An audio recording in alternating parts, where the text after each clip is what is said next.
Hello students, स्वागत है आपका हमारे आज की इस वीडियो पे।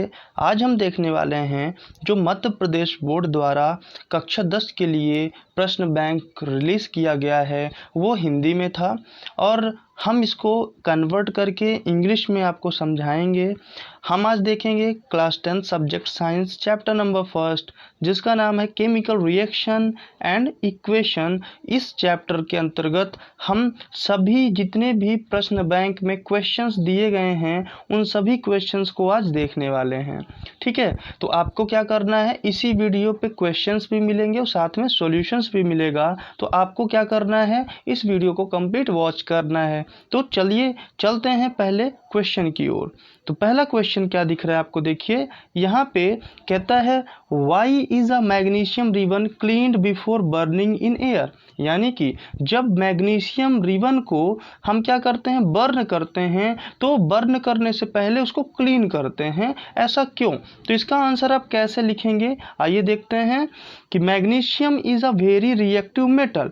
मैग्नीशियम क्या है, एक मेटल है, वो भी कैसा, काफ़ी रिएक्टिव होता है, बहुत जल्दी रिएक्शन करता है।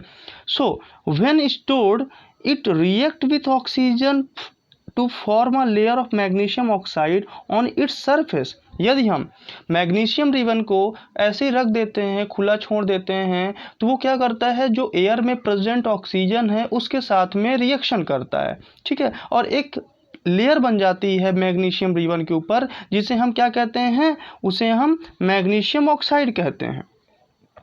फिर आगे कहता है कि this layer of magnesium oxide is quite stable and prevent further reaction of magnesium with oxygen. यानी कि एक बार यदि मैग्नीशियम ऑक्साइड बन गया मैग्नीशियम के ऊपर, तो फिर वो दोबारा ऑक्सीजन के साथ रिएक्शन नहीं करता है। ठीक है, फिर कहता है the magnesium ribbon is cleaned by sand paper for removing this layer so that the underlying metal can be expose to air. तो ये कहता है कि यदि हमने इस मेटल को ऐसे ही एक्सपोज करके छोड़ दिया है तो उसको क्या करेंगे, हम सैंड पेपर से पहले साफ करेंगे ताकि उसके ऊपर जो लेयर बन गई है वो हट जाए और हमारा मैग्नीशियम अच्छे से रिएक्शन कर सके। तो इसके लिए आप एक इक्वेशन भी आप देखा होगा आपने कि मैग्नीशियम प्लस ऑक्सीजन, ठीक है, जब हम इसको बर्न कर देते हैं तो क्या बन जाता है, MgO, यानी कि मैग्नीशियम ऑक्साइड बन जाता है। तो यह आपका उत्तर हो जाएगा, सॉल्यूशन हो जाएगा। तो आई होप ये आपको समझ में आ गया होगा। चलते हैं दूसरे क्वेश्चन की ओर। दूसरा क्वेश्चन क्या है, देखिए what is endothermic and exothermic reaction. देखिएगा, एंडोथर्मिक और एक्सोथर्मिक रिएक्शन पूछा गया है। गिव एन एग्जाम्पल, एग्जाम्पल के साथ में आपको बताना है। तो सबसे पहले हम देखेंगे क्या, एंडोथर्मिक रिएक्शन। अच्छा, एक टर्म आप बिल्कुल याद कर लीजिए कि एंडोथर्मिक का मतलब क्या होगा। एंडोथर्मिक का मतलब होता है यह एनर्जी को एब्जॉर्ब करता है। ठीक है, एनर्जी को एब्जॉर्ब करने वाली ये रिएक्शन है। तो इसको लिखेंगे कैसे, तो लिखेंगे आप एंडोथर्मिक रिएक्शंस।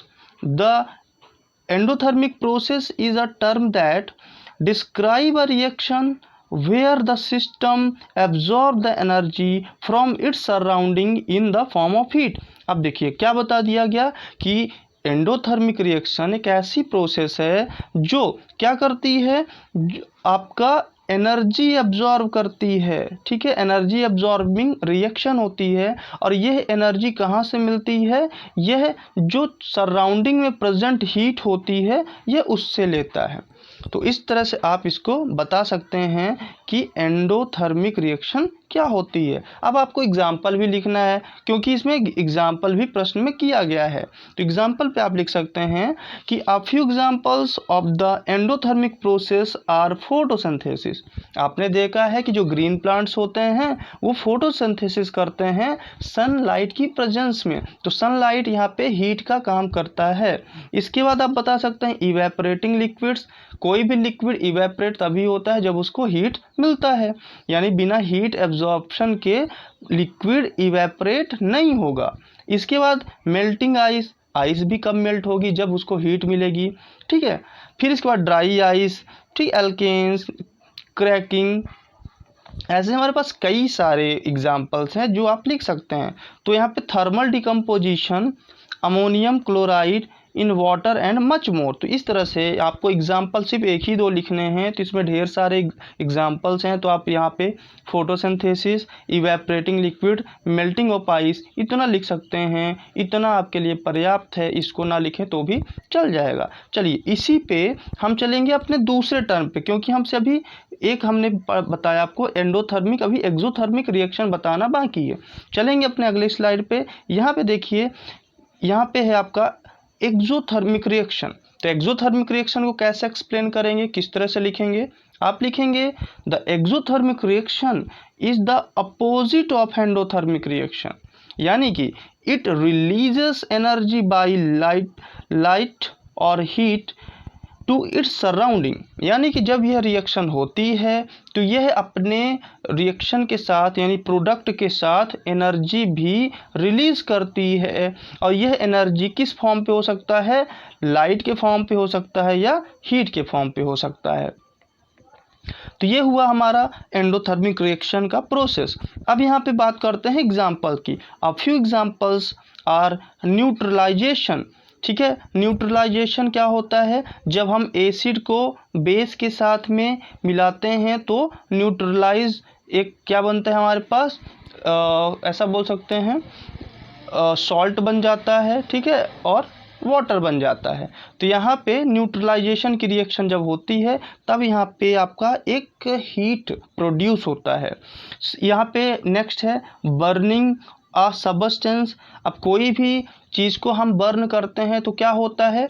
वो हीट प्रोड्यूस करता है। जैसे हम कागज़ को जला देते हैं, ठीक है, और एलपीजी को हम जलाते हैं घरों पे। तो देखिए यहाँ पे और भी एग्जांपल है, reaction of fuel, reaction of fuels कहने का मतलब यहाँ पे है कि जब हम फ्यूल, जैसे हो गया कैरोसिन, ठीक है, कैरोसिन को ले लिया, पेट्रोल ले लिया, डीजल ले लिया, जब ये बर्न होते हैं तो इससे क्या मिलता है? हीट प्रोड्यूस होती है। फिर आता है next deposition of dry ice, ठीक है, respiration, solution of sulphuric acid into water and much more. बहुत सारे ऐसे हमें एग्जांपल्स देखने को मिल जाते हैं। तो इस तरह से एंडोथर्मिक रिएक्शन को भी आप आसानी से लिख सकते हैं। आई होप ये क्वेश्चन का आंसर आपको समझ में आ गया होगा। चलिए बढ़ते हैं अगले प्रश्न की ओर। नेक्स्ट क्वेश्चन हमारे प्रश्न बैंक का है, why is respiration called an exothermic reaction, describe करिए। तो अभी मैंने आपको बताया कि एक्सोथर्मिक का मतलब क्या होता है। एक्सोथर्मिक का मतलब होता है ऐसी रिएक्शन जिसमें एनर्जी रिलीज होती है। ठीक है, एनर्जी रिलीज होती है, वो भी किस फॉर्म पे? लाइट के फॉर्म पे होगी या कि फिर हीट के फॉर्म पे होगी। ओके, तो यहाँ पे बताना है कि रेस्पायरेशन जो होता है, हम रेस्पायरेशन करते हैं, ठीक है, तो रेस्पायरेशन की प्रोसेस क्या एक्सोथर्मिक है? यदि है तो कैसे, डिस्क्राइब करिए। तो देखिए क्या लिखेंगे आप? लिखेंगे respiration is slow combustion oxidation reaction. क्या कहेंगे आप? लिखेंगे क्या कि respiration is a slow combustion oxidation reaction in which the carbon dioxide generated heat energy in the form of water and ATP. Therefore, it is called exothermic reaction. तो देखिए यहाँ पे बात चल रही है कि किस तरह से हम एक्सप्लेन करेंगे। तो देखिए रेस्पायरेशन होता क्या है? जो हम फूड खाते हैं वह क्या होता है? ऑक्सीजन के साथ में संपर्क करता है और रिएक्शन करने के बाद यह क्या बनाता है? CO2 बनाता है, साथ में वाटर बनाता है और साथ में ढेर सारी एनर्जी रिलीज होती है। और यही एनर्जी हमारे बॉडी के लिए यूटिलाइजेशन के लिए चली जाती है। यानी कि हम भोजन जो करते हैं वो एनर्जी के लिए करते हैं। ठीक है, एनर्जी के साथ में और भी सारी चीज़ें होती हैं, तो वो हम बात करेंगे। यहाँ पे एनर्जी से रिलेटेड है। तो देखिए ये जो रिएक्शन है ये कौन सी है? ये हमारी एक्सोथर्मिक है, क्योंकि इस रिएक्शन पे एनर्जी रिलीज हो रही है। That's why we can say this is the exothermic reaction. आगे बढ़ते हैं। चलिए आई होप ये आपने समझ लिया होगा। नेक्स्ट क्वेश्चन क्या है हमारा? What is the difference between displacement and double displacement reaction? Right the equations for these reactions. देखिए ये हमारे प्रश्न बैंक का 5वां प्रश्न है, ठीक है। अब इसका उत्तर हम कैसे लिखेंगे, then the difference between displacement reaction and double displacement reaction is tabulated below. अब हम इसको एक टेबल के फॉर्म पे पढ़ेंगे ताकि ये हमें जल्दी से समझ में आ जाए। तो देखिए इसमें क्या क्या चीज़ें बताना है। सबसे पहले हम देखेंगे सिंगल डिस्प्लेसमेंट, फिर देखेंगे हम डबल डिस्प्लेसमेंट। तो पहला कहेंगे in a displacement reaction a more reactive element replace a less reactive element form a compound। और इसमें लिखेंगे डबल डिस्प्लेसमेंट में in a double displacement reaction two atoms or a group of atoms switch place to form new compounds। इसके बाद दूसरा लिखेंगे हम इसमें difference in a displacement reaction one displacement take place. अब देखिए नाम से ही पता चल रहा है सिंगल डिस्प्लेसमेंट, यानी कि पूरी रिएक्शन पे एक बार ही डिस्प्लेसमेंट होगा। तो जैसे यहाँ पे लिखा है ए प्लस बी एक्स, और ये आगे चल के क्या बन जाता है, ए बी को रिप्लेस करके उसकी जगह आ जाता है और बन जाता है ए एक्स प्लस बी, ठीक है। तो यहाँ पे एक बार क्या हो गया, हमारा डिस्प्लेसमेंट हो गया। जबकि इसमें क्या होता है, डबल डिस्प्लेसमेंट में in a double displacement reaction to displacement take place to complete reaction. आपके पूरे कंप्लीट रिएक्शन पे 2 बार डिस्प्लेसमेंट होगा। जैसे एग्जांपल यहाँ पे दिया है ए बी और सी डी, ये 2 हमारे रिएक्टेंट हो गए। और यहाँ पे देखिए प्रोडक्ट के फॉर्म पे कौन क्या बन रहा है, ए सी और बी डी। यानी कि क्या हुआ है, जो ए था वो क्या होता है, कहाँ चला जाता है, आपके सी के साथ में चला जाता है, और जो बी है वो डी के साथ में चला जाता है। तो इस तरह से 2 बार डिस्प्लेसमेंट हो जाता है और इसी को हम डबल डिस्प्लेसमेंट रिएक्शन कहते हैं। आगे चलते हैं नेक्स्ट क्वेश्चन, यानी कि अगला जो पॉइंट है हमारा, कहता है change in colour takes place with no precipitate form. यानी कि जो सिंगल डिस्प्लेसमेंट होता है तो यहाँ पे प्रेसिपिटेशन नहीं बनता है। प्रेसिपिटेट आप जानते होंगे क्या होता है, इनसॉल्युबल कंपाउंड होता है सॉल्यूशन पे, ये नीचे क्या होता है, बॉटम पे स्टोर हो जाता है जब रिएक्शन होती है तो। जबकि डबल डिस्प्लेसमेंट क्या होता है, प्रेसिपिटेट इज फॉर्मेड, यानी इसमें प्रेसिपिटेट बनता है। आगे चलेंगे, नेक्स्ट बता सकते हैं metals react with the salt solution of another metal. जो हमारा मेटल है वो salt solution of another metal से क्या हो सकता है, रिएक्ट हो सकता है। जबकि salt solution of 2 different metals react with each other. तो इस तरह से आपके ये डिफरेंस हो जाएंगे और इसके लिए आपको एग्जांपल देना है। तो ये एग्जांपल भी यहाँ पे देखने को मिल रहे हैं आपको। आप यहाँ पे देख सकते हैं 2Kl plus Cl2 equal to 2KCl plus L2 is a displacement reaction, ठीक है। और इस तरह से इसका भी एग्जांपल लिख सकते हैं आप आसानी से। तो ये आप स्क्रीनशॉट पे रख लीजिए, ये आपको याद करना है, ठीक है। आई होप ये आपको समझ में आया होगा। आगे चलते हैं नेक्स्ट क्वेश्चन पे। नेक्स्ट क्वेश्चन देखिए क्या कहता है, what is precipitation reaction. Precipitation reaction क्या होती है, तो जर्नली मैं आपको जल्दी जल्दी समझाता जाता हूँ। यहाँ पे इसको आप किस तरह से लिखेंगे इसकी स्क्रीनशॉट भी आप रख सकते हैं। कहता है the term precipitation reaction can be confined as. अब यहाँ से स्टार्ट हो रहा है इसका क्या definition, a chemical reaction occurring in a aqueous solution where 2 ions या ionic bonds combined resulting in the formation of an insoluble salt. These insoluble salt formed in precipitation reaction are called precipitates, ठीक है। तो यहाँ पे पहले इतना समझिएगा कि यह हमने क्या बताया आपको, क्या आप लिख रहे हैं कि एक ऐसी केमिकल रिएक्शन जहाँ पे एक्वस सॉल्यूशन होता है। यानी एक्वस कहने का मतलब, मान लीजिए आपके पास क्या है, एक ग्लास है जिसमें पानी भरा हुआ है, ठीक है। हम यहाँ पे एक्वस सॉल्यूशन की बात कर रहे हैं, एक्वस सॉल्यूशन हम ले रहे हैं। अब इसमें कहता है कि where 2 ionic bonds combined resulting in the formation of an insoluble salt. यानी कि एग्जाम्पल मैं समझा रहा हूँ, यहाँ पे ले लेते हैं पानी और ले लेते हैं चूने का पाउडर, ठीक है। चूने का पाउडर हमने ले लिया। अब क्या होगा, चूने के पाउडर को यदि हम पानी के साथ मिलाते हैं तो क्या पूरी तरह से डिसॉल्व होगा? जी नहीं, ऐसा कुछ नहीं होगा। यहाँ पे इसके बॉटम पे क्या होगा, चूने का एक लेयर, यानी कि एक लेयर यहाँ पे स्टोर हो जाएगा। तो ये प्रेसिपिटेट कहलाएगा, जो स्टोर हो गया है बॉटम पे, ये प्रेसिपिटेट है। और जो यहाँ पे रिएक्शन हुई है उस रिएक्शन को हम कहते हैं प्रेसिपिटेशन। तो आई होप ये आपको थोड़ा सा समझ में आ गया होगा। तो आगे देखिए इसमें और क्या लिखना है आपको। These insoluble salt formed in precipitation reaction called precipitate, इतना आपने समझ लिया।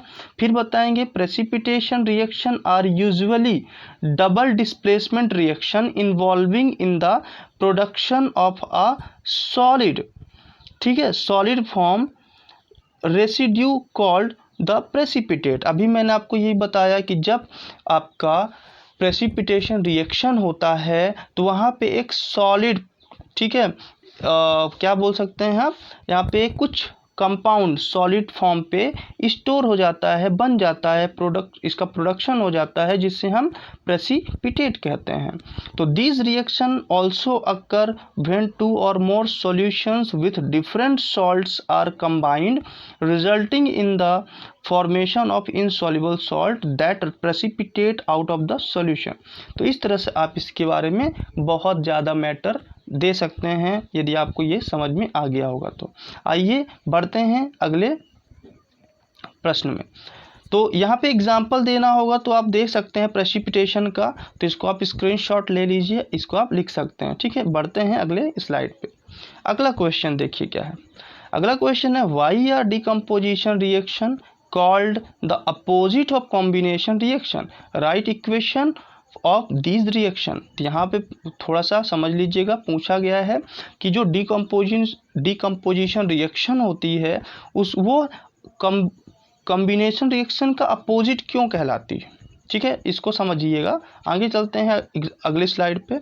तो कैसे इसको लिखना क्या है, आपको क्या कहेंगे, कैसे लिखेंगे इसको, देखिए लिखेंगे आप a decomposition reaction is break down or separation of a chemical compound into its elements or simpler compounds, while in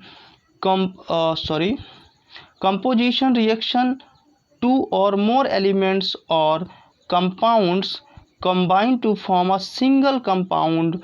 That is why decomposition reaction called the opposite of combination reaction। देखिए example से थोड़ा सा इसको समझने की कोशिश करते हैं। तो डिकम्पोजिशन रिएक्शन पे देखिए क्या होता है। डिकम्पोजिशन रिएक्शन पे जो हमारा रिएक्टेंट होता है वो टूट कर ब्रेक हो जाता है, यानी ब्रेक होकर क्या बनाता है, यहाँ पे हमारे पास प्रोडक्ट बनाता है। एक से ज़्यादा प्रोडक्ट बनते हैं, क्या, कहाँ पे, जब डिकम्पोजिशन की रिएक्शन होती है वहाँ पे। ओके, तो देखिएगा पहला हो गया CaCO3, ये आपस में डिकम्पोज हो रहा है तो बन रहा है CaO और CO2 बन रहा है। इसी तरह से दूसरा हमारे पास एग्जाम्पल है NH4OH, जब ये ब्रेक डाउन होता है तो NH3 बनता है और H2O बनता है। यहाँ पे आप देख रहे हैं कि एक हमारा रिएक्टेंट टूट कर दो प्रोडक्ट बना रहा है, जबकि कॉम्बिनेशन रिएक्शन इसका अपोजिट हो रहा है। कैसे, यहाँ पे नाइट्रोजन और हाइड्रोजन आपस में कंबाइंड हो रहे हैं, दो यहाँ पे क्या हैं, हमारे रिएक्टेंट हैं और एक हमारा प्रोडक्ट बन रहा है। तो इस तरह से आप इसका एग्जाम्पल भी लिख सकते हैं। CaO और H2O आपस में मिलता है तो CaOH2 का फॉर्मेशन करता है। तो इस तरह से आप इसका उत्तर लिख सकते हैं। चलिए बढ़ते हैं अगले प्रश्न की ओर। अगला प्रश्न है ऑक्सीडेशन रिडक्शन। यहाँ पे आपको ये बताना है कि ऑक्सीडेशन क्या होता है, फिर आप बताएंगे रिडक्शन क्या होता है, फिर साथ में एग्जाम्पल भी आपको इसके लिखने हैं। ठीक है, ये हमारा प्रश्न है। तो आपको कैसे लिखना है, क्या लिखना है, देखिए जल्दी से। ऑक्सीडेशन की बात करते हैं पहले। What is oxidation reaction. तो आप लिखेंगे oxidation may be defined as loss of electrons from a substance the another the other definition of oxidation reaction states that addition of oxygen or the more electronegative element or removal of hydrogen or the more electropositive, ठीक है, elements form a substance is called as an oxidation reaction. तो ये आप लिख सकते हैं आसानी से। तो सिंपल सा है, यदि आपको शॉर्ट में मेमोराइज करना है तो आप कहाँ से कहाँ तक कर सकते हैं, यहाँ से। Oxidation may be define as loss of electrons from a substance. जब किसी भी सब्सटेंस से इलेक्ट्रॉन का क्या हो जाए, लॉस हो जाए, तो वहाँ पे हम क्या कहते हैं, वहाँ पे ऑक्सीडेशन हो गया, ये बताएंगे। जैसे उदाहरण भी लिखने हैं, एग्जाम्पल भी पूछा गया है कि दो दो एग्जाम्पल आप बताएं। तो चलिए यहाँ पे देखिए, पहला एग्जाम्पल जैसे आपने ले लिया, क्या यहाँ पे ले लिया आपने, यहाँ पे ले लिया हमने सल्फर, ठीक है। फिर हमने ले लिया क्या, यहाँ पे ऑक्सीजन, ठीक है। सल्फर ले लिया हमने और ऑक्सीजन ले लिया, और ये दोनों आपस में क्या करते हैं, रिएक्शन करते हैं। तो क्या हो जाता है, SO2, क्या बन गया, SO2, ठीक है। ये गैस है, जबकि हमारा ऑक्सीजन भी क्या है, गैस है। यहाँ पे सल्फर क्या है, एक सॉलिड है। तो ये स्टेट्स को रिप्रेजेंट करता है। दूसरा एग्जांपल लिखना चाहें तो वो भी लिख सकते हैं। जैसे आप ले सकते हैं CH4, ठीक है, plus O2, CH4 plus O2, ये आपस में क्या बनाता है, CO2, ठीक है, प्लस H2O। तो ये यहाँ पे ये दोनों रिएक्शन यहाँ पे नीचे लिखी हुई हैं, इसको आप आराम से देख सकते हैं और लिख सकते हैं। इसी तरह से अब हम चलेंगे अगले स्लाइड पे, समझेंगे रिडक्शन किसे कहेंगे। तो रिडक्शन जस्ट ऑक्सीडेशन का अपोजिट होगा। यहाँ पे हम बताएंगे कि like oxidation reaction, reduction reaction are confined as the gain of electrons. यानी कि जब किसी भी कंपाउंड पे इलेक्ट्रॉन का क्या होता है, गेनिंग हो जाता है, इलेक्ट्रॉन आ जाता है, तो वहाँ पे हम कौन सी रिएक्शन बताते हैं, रिडक्शन रिएक्शन बताते हैं, ठीक है। और यहाँ पे कह सकते हैं कि any substance that gains electron during a chemical reaction gets reduced. तो यहाँ पे जब भी कोई केमिकल रिएक्शन चल रही होती है और कोई भी सब्सटेंस जब इलेक्ट्रॉन को गेन करता है तो वो रिड्यूस्ड हो जाता है, ठीक है। और भी बता सकते हैं, दूसरे टर्म पे भी बता सकते हैं, in the other form the reduction reaction is stated as the addition of hydrogen or more electropositive element or removal of a metal more electronegative element or oxygen to form a substance. यानी कि आप ये कह सकते हैं, छोटी सी line पे बता सकते हैं कि हाइड्रोजन का क्या हो, एडिशन हो, हाइड्रोजन का एडिशन हो और ऑक्सीजन का रिमूवल हो, ठीक है। ऑक्सीजन निकल जाए और हाइड्रोजन जुड़ जाए, तो ये होता है हमारा रिडक्शन। और इसी का जस्ट अपोजिट आप बताएंगे तो वो हो जाएगा ऑक्सीडेशन। एग्जाम्पल नीचे यहाँ पे दिए गए हैं, जैसे CH2 दिया हुआ है, ठीक है, और H2 दिया हुआ है। ये दोनों आपस में क्या करते हैं, कंबाइंड हो जाते हैं, तो क्या बन जाता है, CH3, ये गैस है। इसी तरह से दूसरा एग्जांपल दिया है 2FeCl3, ये एक्वस फॉर्म पे है। यहाँ पे H2 ले लिया हमने, क्या, हाइड्रोजन गैस, और ये आपस में रिएक्शन करते हैं तो क्या बन जाता है, 2FeCl2 एक्वस फॉर्म पे, और HCl बन जाता है, वो भी एक्वस फॉर्म पे। इस तरह से ये आपके आंसर कंप्लीट होते हैं। आगे चलते हैं नेक्स्ट क्वेश्चन पे। नेक्स्ट क्वेश्चन क्या कहता है, देखिए, व्हाट इज कॉम्बिनेशन रिएक्शन। अब यहाँ पे बताएगा कॉम्बिनेशन रिएक्शन किसे कहते हैं, एक्सप्लेन विथ एन एग्जांपल। तो कंबाइंड का टर्म, यानी कंबाइंड जो वर्ड है उससे आपको समझ में आ रहा होगा कि A प्लस B जैसे दो हमारे क्या हो जाएंगे, रिएक्टेंट हो जाएंगे, ये आपस में मिल जाएंगे, कंबाइंड हो जाएंगे, AB बन जाएगा। तो ये रिएक्शन हमारी कॉम्बिनेशन रिएक्शन कहलाएगी। तो इसको किस तरह से लिख सकते हैं, चलिए देखते हैं, बताएंगे आप। A reaction in which two or more reactant combine to form a single product is known as combination reaction। अब यहाँ पे it takes the form of XY, यदि ये दो रिएक्टेंट हो गए तो ये दोनों मिलके क्या बना रहे हैं, प्रोडक्ट XY बना रहे हैं। तो यहाँ पे बताएंगे combination reaction is also known as synthesis reaction. तो इसका दूसरा नाम क्या है? सिंथेसिस रिएक्शन है। सिंथेसिस का मतलब क्या होता है? बनना, टू मेक, ठीक है, यानी कि बनना। तो एग्जाम्पल ऑफ कॉम्बिनेशन रिएक्शन क्या ले लेंगे आप? यहाँ पे ले लेंगे सोडियम और ले लेंगे क्लोरीन, आपस में मिलाएंगे तो बन जाएगा सोडियम क्लोराइड यानी Cl। तो इस तरह से ये आप आसानी से लिख सकते हैं। आई होप ये सारे प्रश्न आपको समझ में आ रहे होंगे। ऐसे ही आपको अदर चैप्टर की भी वीडियोस हमारे चैनल पे मिलती जाएंगी। तो आपको क्या करना है? चैनल को सब्सक्राइब करना है और बेल आइकन को प्रेस करना है ताकि आपको लेटेस्ट इन्फॉर्मेशन मिल सके। चलिए बढ़ते हैं अगले प्रश्न में। अगला प्रश्न क्या कहता है? What is redox reaction, give equation. अब रेडॉक्स रिएक्शन क्या होती है और एक इक्वेशन भी बताना है। तो चलिए इसको अगली स्लाइड पे देखते हैं। यहाँ पे देखिए आप क्या बताएंगे रेडॉक्स रिएक्शन के बारे में? बताएंगे आप कि redox is a type of chemical reaction in which the oxidation states of atoms are changed, यानी कि जो ऑक्सीडेशन स्टेट्स होता है एटम्स का वो चेंज हो जाता है। Redox reaction are characterized by the actual or formal transfer of electrons between chemical species, most often with one species undergoing oxidation while another species undergoes reduction। यानी कि इसको एक एग्जाम्पल के तौर पे देख सकते हैं या ऐसा भी कह सकते हैं कि ऐसी रिएक्शन जिसमें ऑक्सीडेशन प्लस रिडक्शन दोनों साथ में होते हैं तो वह रिडॉक्स रिएक्शन कहलाती है। अब इसको कैसे हम लिखेंगे तो या किस तरह से इसको समझ सकते हैं? तो देखिए हमारे पास दो क्या है, हमारे पास रिएक्टेंट ए और रिएक्टेंट बी हैं।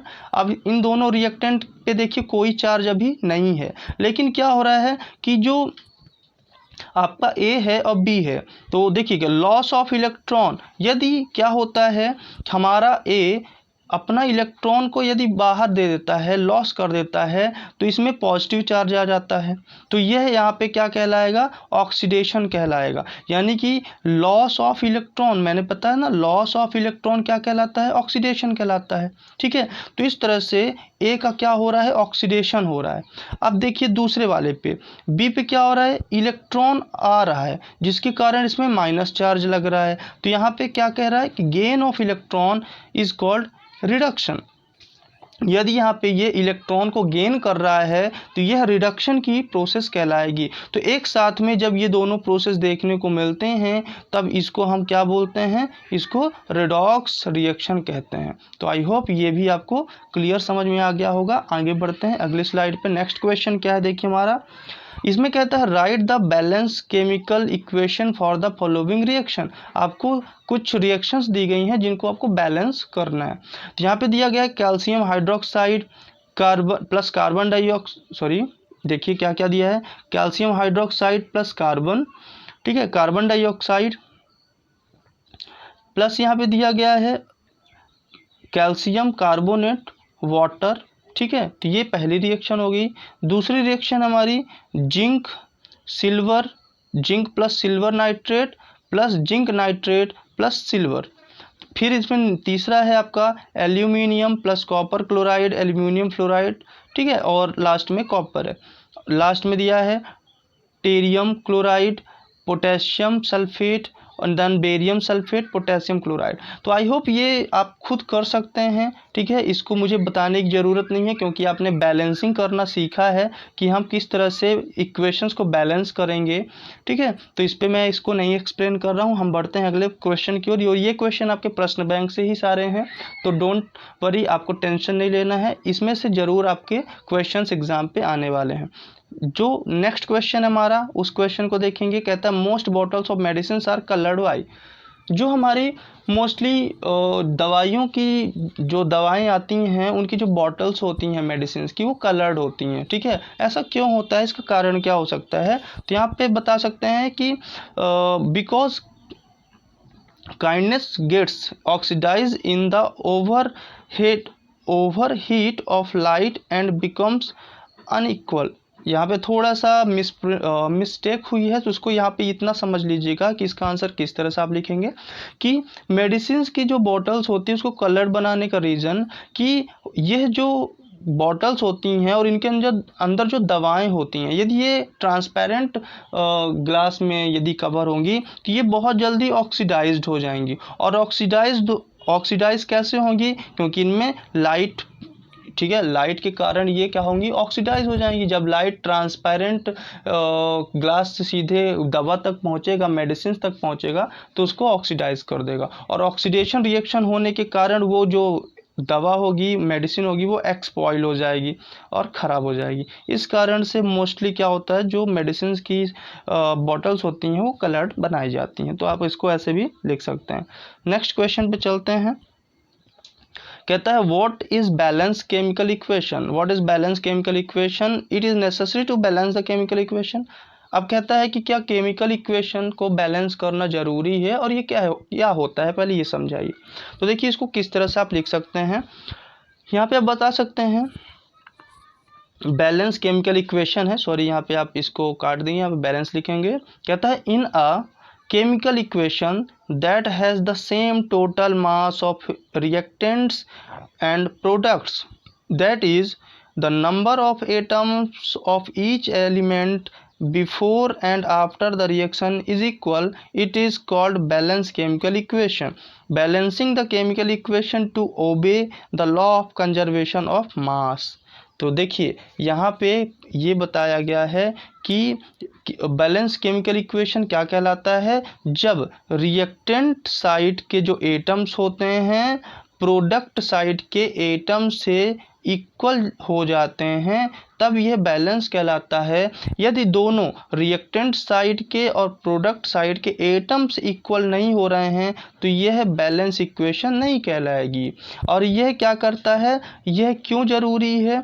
तो यहाँ पे कह रहा है कि यह आपका conservation, law of conservation of mass के रूल को फॉलो करता है। इस कारण से इसे बैलेंस करना ज़रूरी होता है।